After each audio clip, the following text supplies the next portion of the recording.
So Mark Carney's on a plane to Beijing right now, and Doug Ford is basically standing at the airport with a giant sign that says don't you dare drop those tariffs. I mean, we've seen premiers disagree with prime ministers before, but this? This is Ford essentially telling Carney, I know what you're thinking, I know what China's going to offer you, and I'm here to remind you that if you cave on EV tariffs, Ontario's going to have some words. And by words, I mean political warfare. Welcome back to Canadian Insights, where today we're watching a high-stakes game of diplomatic chicken play out between Ottawa and Queen's Park while China sits back with popcorn waiting to see who blinks first. Carney's trying to repair one of Canada's most damaged international relationships, Ford's trying to protect Ontario's automotive industry, and somewhere in Beijing, Chinese negotiators are preparing their best deal that's definitely going to include, hey, what if we talked about those EV tariffs? This is going to be spicy. Let's set the stage here, because context is everything. Back in 2024, Canada made a big move. We're talking about slapping 100% tariffs on Chinese-made electric vehicles. 100%.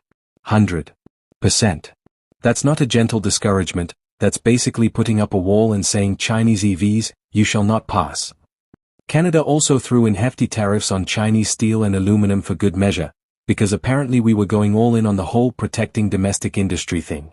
This was during a period when Western countries were getting increasingly nervous about Chinese manufacturing dominance, particularly in the EV sector where Chinese companies were producing vehicles so cheap it seemed like they'd figured out some kind of automotive alchemy. And predictably, China was not thrilled about this. They don't tend to take tariffs lying down, so they hit back with retaliatory tariffs on Canadian seafood, pork, and canola. Basically, they looked at what Canada exports to them and said, okay, you want to play that game? These things just got way more expensive. Canadian farmers and fishers immediately felt the pain, because suddenly their access to one of the world's largest markets got significantly more difficult and more costly. So we've been in this stalemate for months now, with both sides bleeding economically and neither side wanting to be the first to back down. Now Carney's making his politically significant trip to China, which is being watched very closely by basically everyone who cares about Canadian trade policy. This is his chance to reset the relationship, to open dialogue, to find some kind of path forward that doesn't involve both countries just taxing each other into oblivion. And you know what's definitely going to be on the agenda when he sits down with Chinese officials? Those EV tariffs. China wants them gone.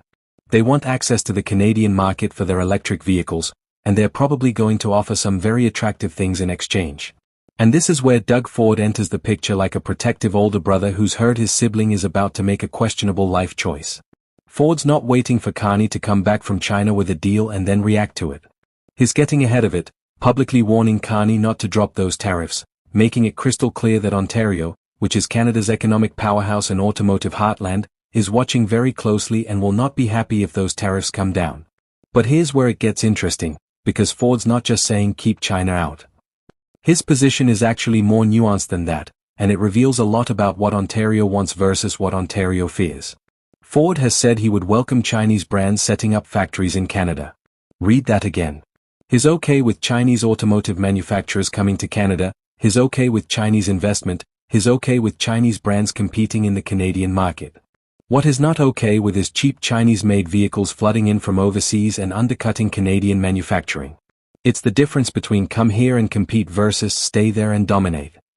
If Chinese companies build factories in Canada, they're creating Canadian jobs, they're investing in Canadian infrastructure, they're subject to Canadian labor and environmental standards, they're part of the Canadian economy.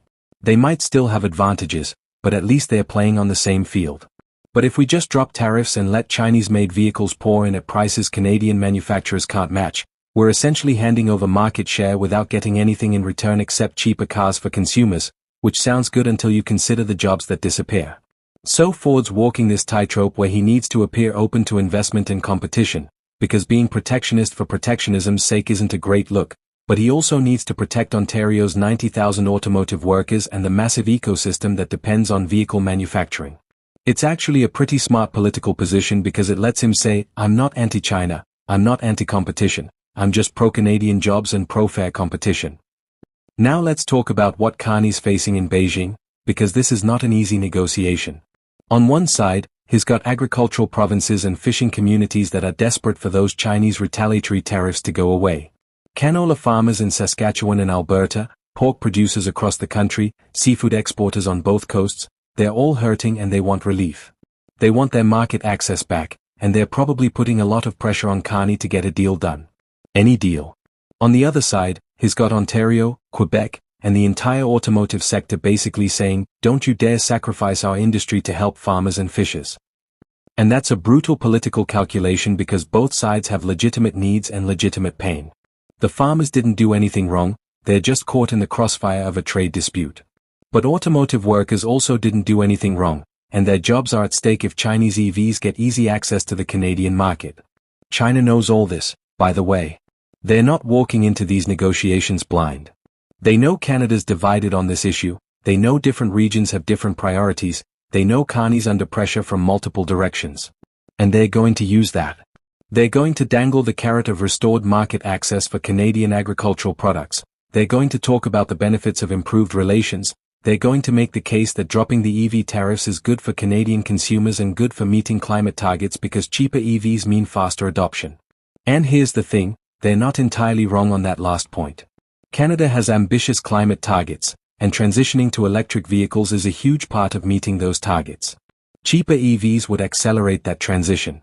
More Canadians could afford to go electric if there were more affordable options. From a pure climate policy perspective, you could argue that letting in cheap Chinese EVs helps Canada meet its environmental goals. But climate policy doesn't exist in a vacuum, and economic policy matters too, and finding the balance between those competing priorities is what makes governing actually hard. Carney's also got to think about the bigger picture of Canada-China relations, which have been absolutely terrible for years. We've had the Huawei situation, the two Michaels who were detained in China, constant accusations about interference in Canadian affairs, tensions over Hong Kong, human rights concerns, the whole relationship has been strained to the breaking point. This trip is a chance to reset some of that, to open lines of communication, to find areas of cooperation.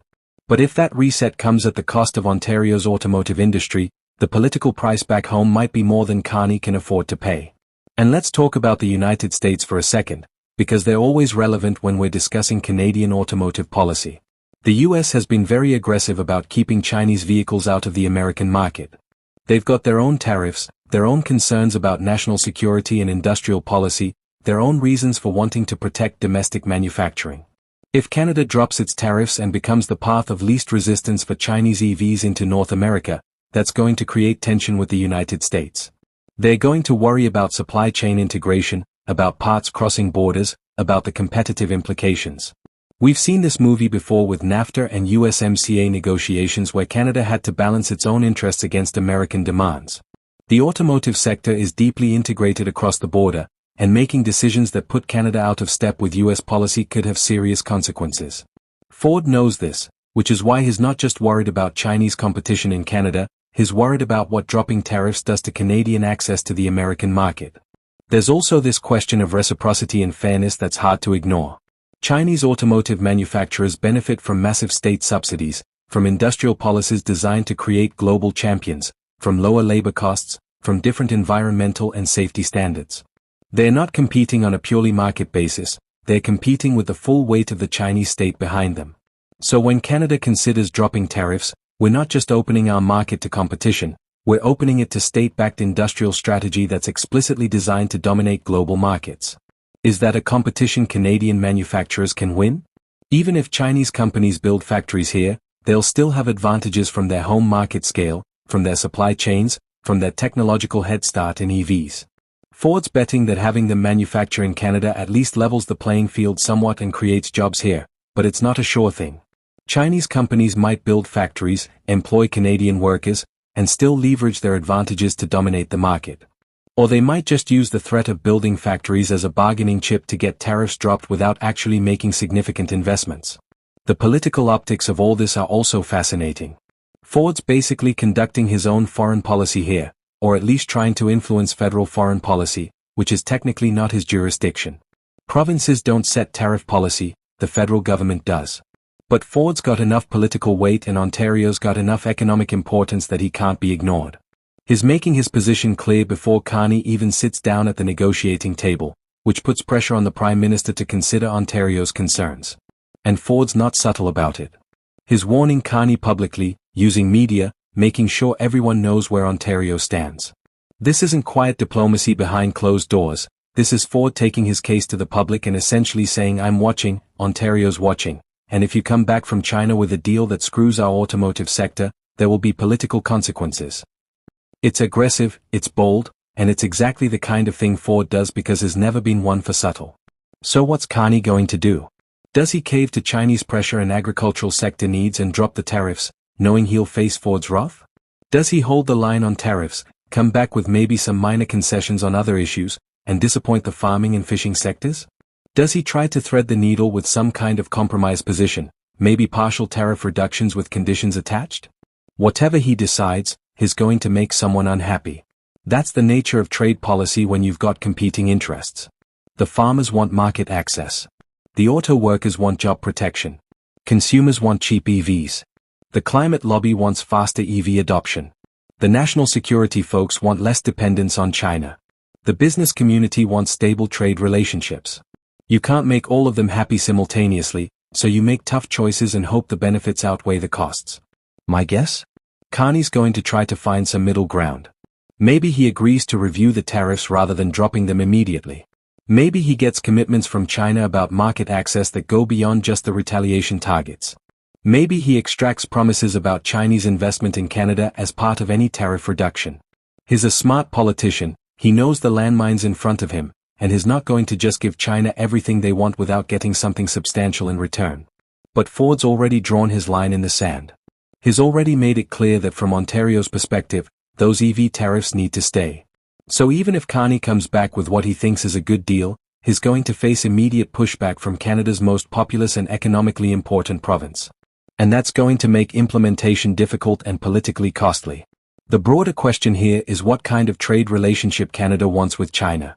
Do we want to be transactional, making deals where we get something and they get something, trying to maximize our economic interests? Do we want to be values-based, putting human rights and political concerns ahead of economic benefits?